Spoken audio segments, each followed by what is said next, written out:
Hi Gemini, welcome po sa ating channel. At ito ay yung Daily Gabay Tarot Reading for January 22, 2025. Please be reminded kung naka-resonate kayo, comment down. Kung hindi kayo naka-resonate, ibigay niyo po sa iba kasi general reading po ito. This is for you, Gemini, ngayong January 22, 2025.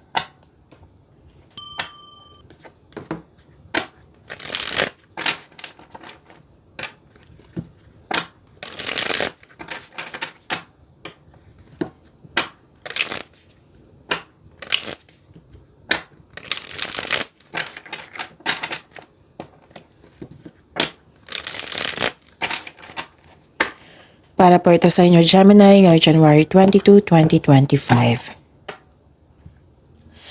Maraming salamat po sa inyong patuloy na suporta at maraming salamat din po sa mga hindi nag-skip ng ads.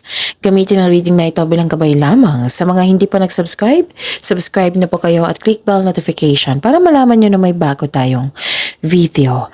Para sa mga gusto magpa-reading po, may lumabas dyan sa screen nyo ngayon. Panoorin nyo po at sundin ng instruction.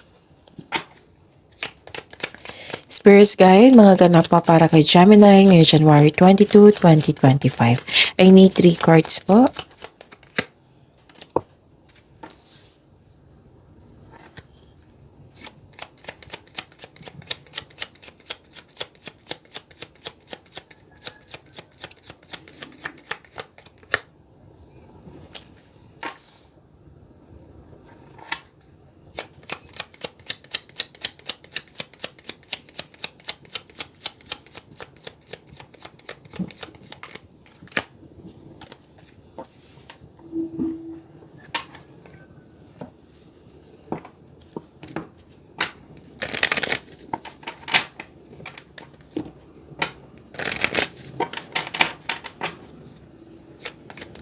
Spirits Guide, mga mensahe po para kay Gemini ngayong January 22, 2025. I need 2 cards po.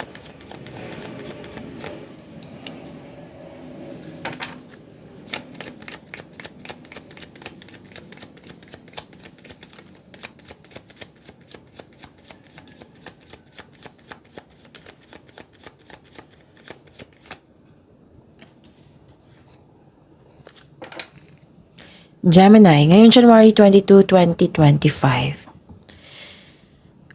May nakita ko ditong lumabas to kahapon sa inyo, pero ibang cards. Pero ang sabi ng card dito, na wag kayo mawalan ng pag-asa kasi may bibigay sa inyo, may darating na hope and healing.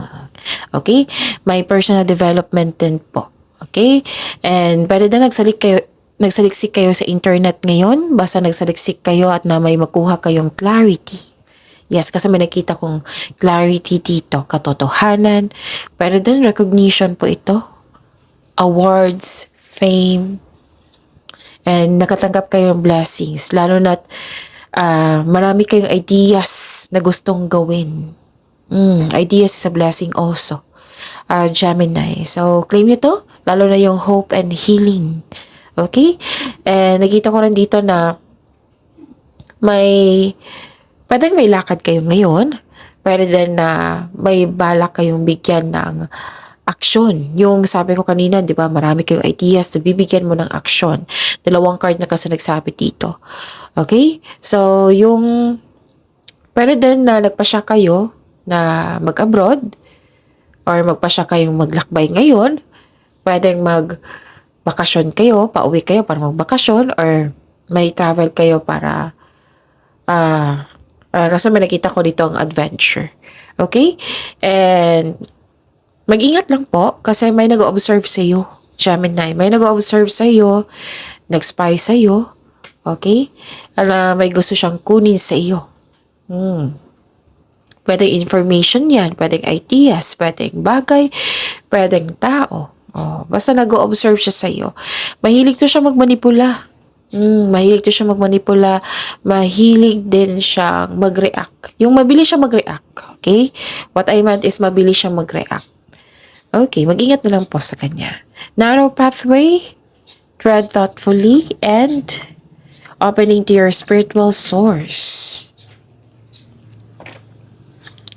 Spirits Guide, ano po yung energy ni Gemini ngayong January 22, 2025?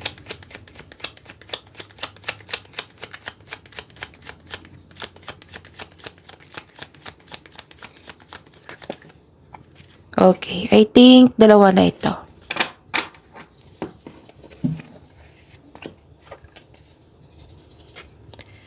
Kung may narinig kayo or may nakita kayong repeating message, meaning to say, pinupush ng cards nyo yan. Kasi ang ilan sa inyo hindi pa binigyan ng atensyon. Na kung maaari din po, bigyan nyo po ng solusyon at aksyon. Remember, Gemini, at the end of the day, alam mo na ikaw lang taong may kakayahan at responsable na gumawa ng sarili mong katotohanan at kinabukasan. So, ano yung energy ni Gemini? Okay. Nakita ko dito na parang may hindi kayo natapos. Or may gagawin kayo, marami kayong gagawin na expected nyong hindi matapos. Kasi marami nga eh. Okay? And pero din nagkaroon ng delayed celebration. Kasi nga, yun nga, marami kayong gagawin or marami kayong iniisip or pagod kayo. Oo. Marami kayong ginagawa. And nakita ko rin dito na you felt empty. Parang may grief for missed opportunity dito. Pwede din na may na-end na cycle. Dahil hindi ka ready sa changes. Kasi, di ba yung sabi ko sa inyo the other day pa, na last week, pina-ready kayo sa new bikini. Tapos,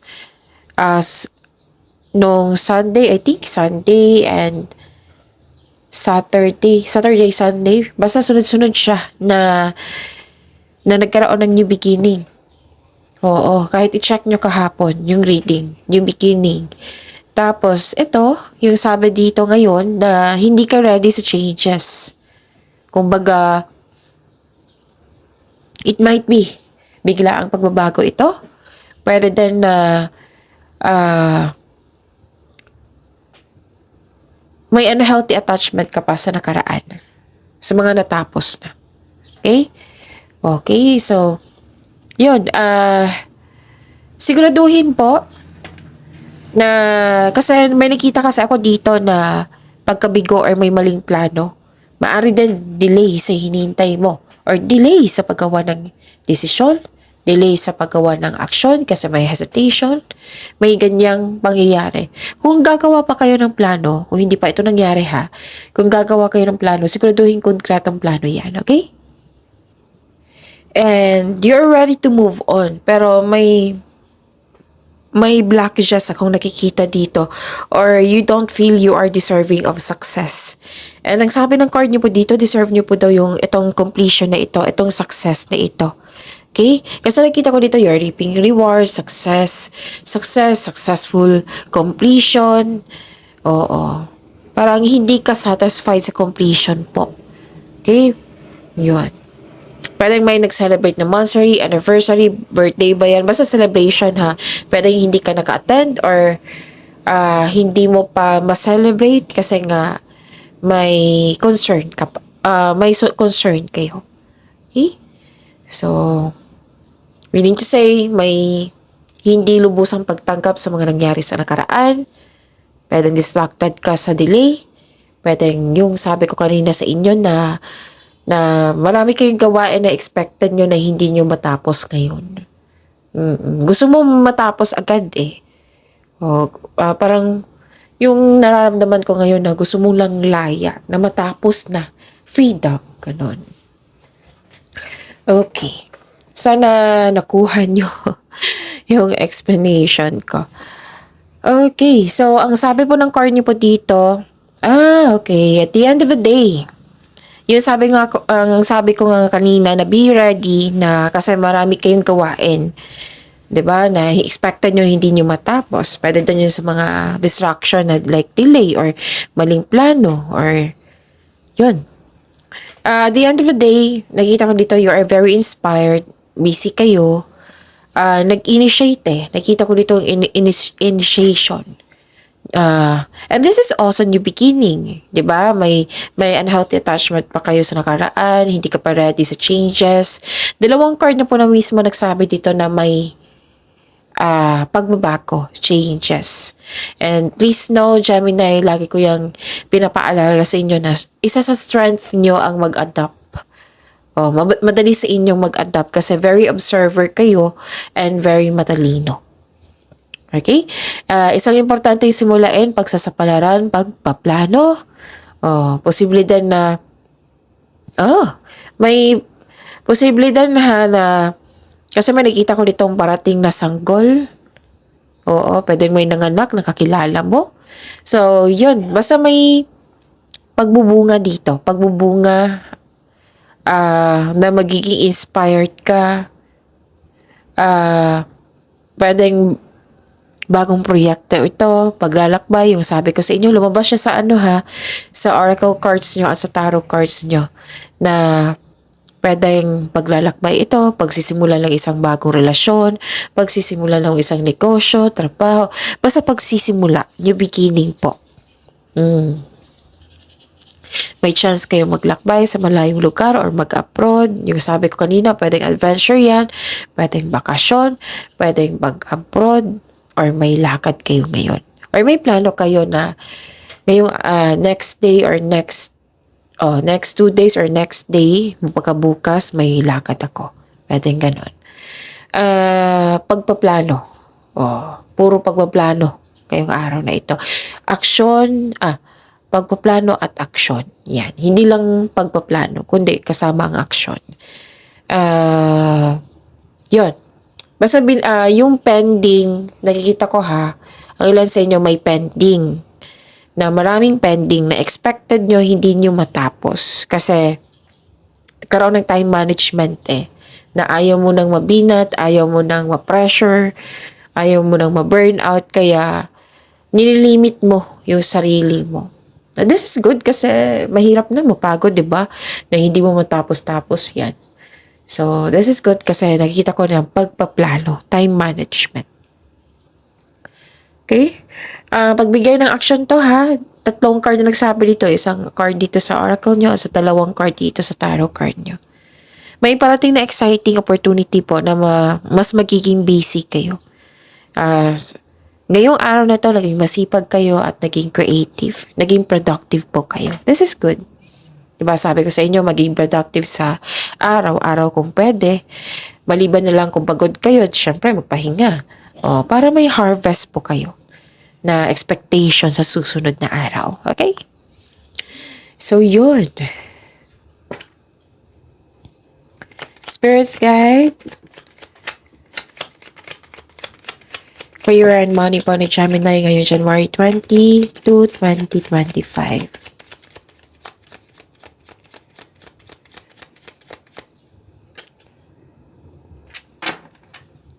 And the clarification of this card po.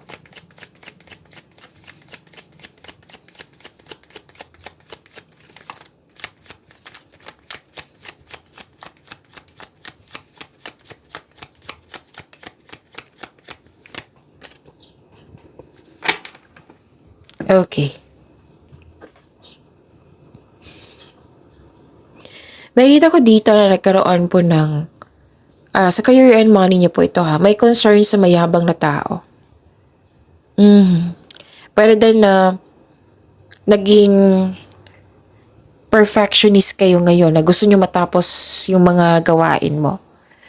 Pwede din na may bossy dyan na gusto makuha niya lahat yung gusto niya. Or hindi ka, kanina pa to sa energy niyo na hindi ka satisfied sa completion ng project mo. Basta may dissatisfaction na hindi ka palagay sa mga ginagawa mo. So, yun. Nakikita ko dito nakatanggap kayo ng blessings, right? Which is to clarify dito sa oracle nyo as dito sa tarot card nyo. This card also tells you na huwag masyadong gastahin kung ano mga biyayang natanggap po. Kung i-consider mo ang mga biyayang natanggap, celebrate it by expressing gratitude and generosity. Okay? So, yun. May dito pagmamalabis. Yung sobra na yung tao. Sobra na yung pag-uugali. Labis ng pagmamalabis. Ganon. At nakikita ko dito, you're feeling trapped. Nagkaroon ng restriction. Parang nagtatrabaho ka sa Pwedeng sa isang kumpanya, basta nagtatrabaho ka na hindi mo nagustuhan yung mga pangyayari or nawalan ka ng pag-asa. Kaya nga may binigay na blessings dito na hope and healing, di ba? Sa oracle cards nyo. Na huwag kayong mag-alala, Gemini, may pag-asa po. Hope and healing po. Bibigyan ka ng maraming ideas para mabigyan niya ng solusyon. May sagot dyan. Mabigyan ng sagot ang iyong mga katanungan. May pag-asa po. Don't worry. And okay. May problema din sa kaperahan. Ang sabi po ng card dito na humingi kayo ng guide kay God para mapalaya mo ang sarili mo sa nararamdaman mo ngayon. Okay? Ayaw mong madisbalanse sa budget o ayaw mong magkulang yung pera mo. Marami kang iniisip ngayon. So,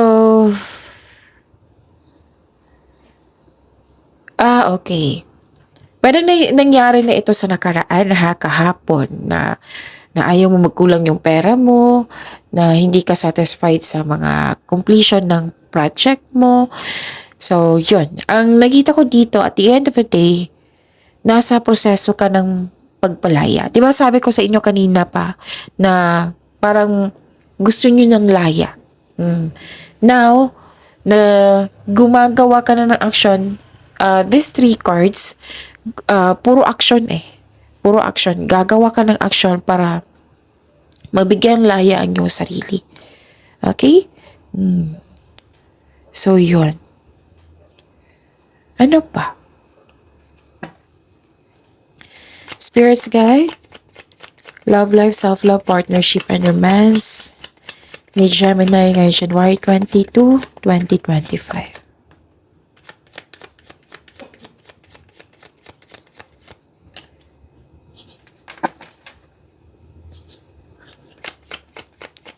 And the clarification of this card po.